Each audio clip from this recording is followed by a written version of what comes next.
De nos jours, les parasites les plus préoccupants sont les petits strongles et les ténias chez les équidés adultes et les ascaris chez les poulains. On sait que 90% des éléments parasitaires, notamment les œufs et les larves, se trouvent dans l'environnement contre seulement 10% dans l'organisme des chevaux. Les mesures sanitaires prises pour réduire la contamination du milieu extérieur ont donc un intérêt majeur, d'autant qu'il est urgent de limiter le recours aux vermifuges du fait des phénomènes de résistance. Concernant les petits strongles, les parasites présents dans l'intestin du cheval pondent des œufs qui sont excrétés dans les crottins. Ces œufs éclosent, se transforment en larves qui se déplacent hors des crottins, dans l'herbe, et infestent les équidés. Pour les ascaris, ce sont les œufs eux-mêmes qui constituent les formes infestantes. Pour y voir plus clair sur la gestion des pâturages, nous avons sollicité le point de vue de Marie Delerue, docteur vétérinaire à l'IFCE, et de Pauline Doliger, ingénieure à l'IFCE également. Quel est l'intérêt de ramasser les crottins dans les paddocks et les herbages et comment faire pratiquement ? Donc effectivement, le ramassage des crottins permet de réduire l'infestation des équidés par les petits strongles. L'idée, c'est de ramasser les crottins avant que les œufs n'aient eu le temps de se transformer en larves et soient ingérés par les équidés. Plus la température augmente, plus le développement des œufs en larves est rapide. Donc par exemple en Normandie, il faudrait ramasser les crottins une fois par semaine au moins au mois de mars, avril et octobre et 2 fois entre mai et septembre. Concernant les ascaris, par contre, il n'y a pas vraiment de règles sur la fréquence de ramassage des crottins puisque ce sont les œufs qui infestent les équidés et ces œufs ne peuvent pas se déplacer dans les pâtures. Le ramassage, donc, il est réalisé soit manuellement, soit à l'aide d'un aspirateur à crottin. Par contre, il faut faire attention au système de balayeuse qui pourrait disséminer au contraire les œufs sur la parcelle. Donc d'un point de vue parasitaire, on peut dire que ce ramassage des crottins est une pratique très intéressante. Le ramassage des crottins a cependant des limites en termes de charge de travail et de pénibilité, mais également d'un point de vue agronomique et environnemental. Cette pratique est intéressante pour les paddocks dits de détente, qui n'ont pas vocation à nourrir les équidés. Dans les prairies, les nutriments issus de la dégradation des crottins s'incorporent progressivement dans le sol et procurent un apport de matière organique qui compense les exportations de matière réalisées soit par le pâturage ou par la récolte des fourrages. Les crottins sont de plus une source indispensable pour certains invertébrés, la faune coprophage par exemple, et le ramassage peut appauvrir la diversité animale. Il ne devrait donc être réalisé que sur les pâtures hébergeant des poulains ou des jeunes chevaux sensibles au parasitisme, lors de risques parasitaires probables, fort chargement, mouvements fréquents ou avérés. De manière générale, il est conseillé de recourir à une fertilisation par épandage de fumier composté. Quel est l'intérêt du compostage des fumiers et comment le mettre en place ? Alors, le compostage permet de tuer les larves de strongles et les œufs d'ascaris grâce à l'élévation de température. Il permet donc de fertiliser la prairie sans la contaminer avec des parasites, contrairement à du fumier non composté. Les crottins purs sont difficilement biodégradables et se dessèchent rapidement.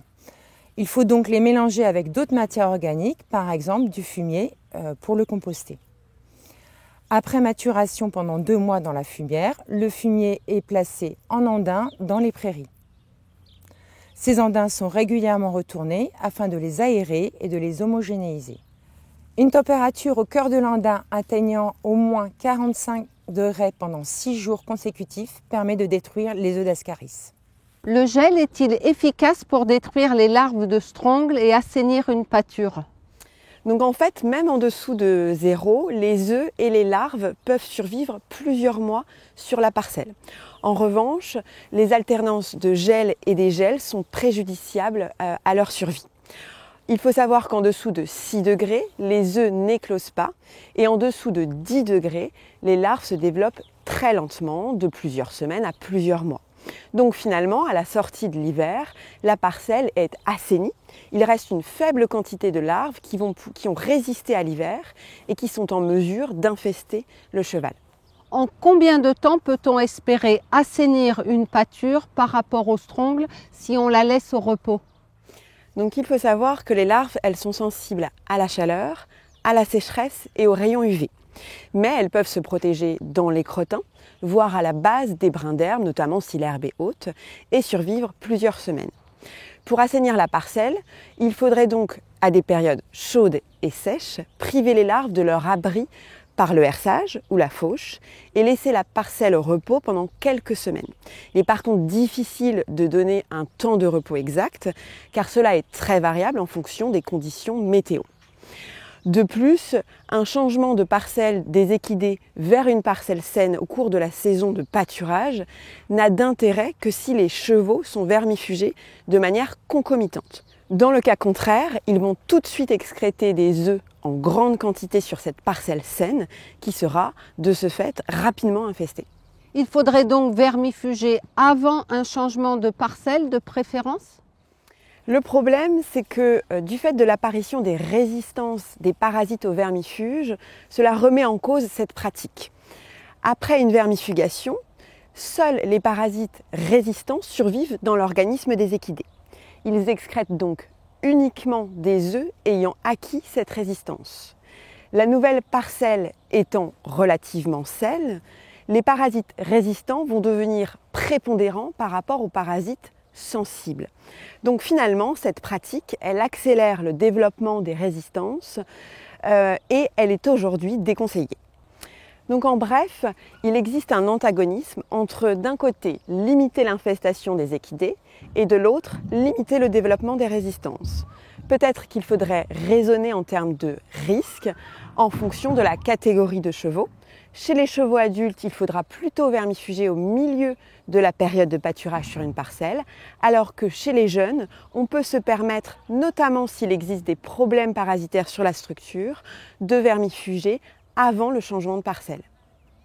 Comment optimiser la rotation des pâtures d'un point de vue alimentaire et d'un point de vue parasitaire? Quelle est la charge optimale de chevaux à l'hectare? Le pâturage tournant, c'est-à-dire une rotation toutes les 3 semaines, est le plus efficace pour les animaux à fort besoin alimentaire, comme les jeunes chevaux ou les poulinières en lactation.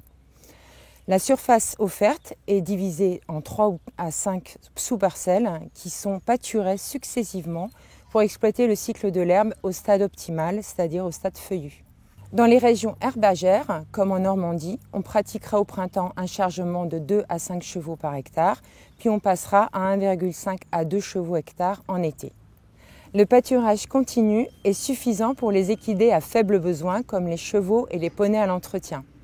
Mais on observe une dégradation de la flore et l'apparition de zones de reflux si aucune fauche n'est réalisée. En Normandie, on conseille un chargement de 2,5 à 3 chevaux par hectare au printemps et de 2 chevaux par hectare en été. D'un point de vue parasitaire, le pâturage tournant permet de retarder l'infestation des équidés dans la saison. Si le pâturage tournant est en effet plus rapide que le développement des œufs en larves, celles-ci ne se seront pas développées avant le départ des équidés sur la parcelle suivante. Cela fonctionne en revanche uniquement si les équidés ont été vermifugés préalablement et excrètent peu d'œufs lors de leur sortie au pâturage. Concernant le chargement, de façon générale, plus il augmente, plus le risque parasitaire augmente. En effet, la densité des crottins est plus importante et les équidés se nourrissent donc à proximité de ces crottins. Cependant, un fort chargement réduit également le couvert végétal et donc l'abri des larves vis-à-vis de la sécheresse et des rayons UV. Et donc on a une relation qui est assez complexe entre chargement et infestation parasitaire. Quel est l'intérêt du copâturage avec les ruminants et comment faire pratiquement? Donc les bovins et les équidés ne sont pas infestés par les mêmes espèces de strongles. C'est-à-dire que si des larves de petits strongles sont ingérées par des bovins, elles ne pourront pas continuer leur cycle de développement dans leur organisme. En quelque sorte, les bovins nettoient les pâtures pour les équidés et inversement. Une récente étude a montré des résultats encourageants puisque de jeunes chevaux conduits avec des bovins allaitants au pâturage dans des élevages mixtes excrétaient 2 fois moins d'œufs de strongles que leurs homologues conduits seuls. Le pâturage mixte, simultané ou alterné, pourrait donc permettre de réduire l'utilisation des vermifuges. Il reste en pratique cependant un certain nombre de questions concernant les modalités de conduite des animaux qui seraient les plus intéressantes, simultanées ou alternées, tournant ou continu, ratio entre bovins et équidés. Une étude a en effet comparé l'excrétion d'œufs de strongles par des équidés qui pâturaient soit seuls, soit avec des bovins. Les deux lots étaient conduits en pâturage en rotation sur 2 parcelles et il n'a pas été observé de différence d'excrétion entre les deux lots. En effet, les bovins ont a priori pâturé en priorité les repousses d'herbe et n'étaient pas contraints de se reporter sur les zones d'herbe haute où les chevaux déposent majoritairement leurs crotins. Marie, un petit mot de conclusion ? Donc finalement, ce qu'on peut dire, c'est que le lien entre pratique de pâturage et infestation parasitaire est complexe et étroitement dépendant des conditions météo. Il est difficile d'établir des généralités et peu d'études ont validé l'intérêt de telle ou telle pratique.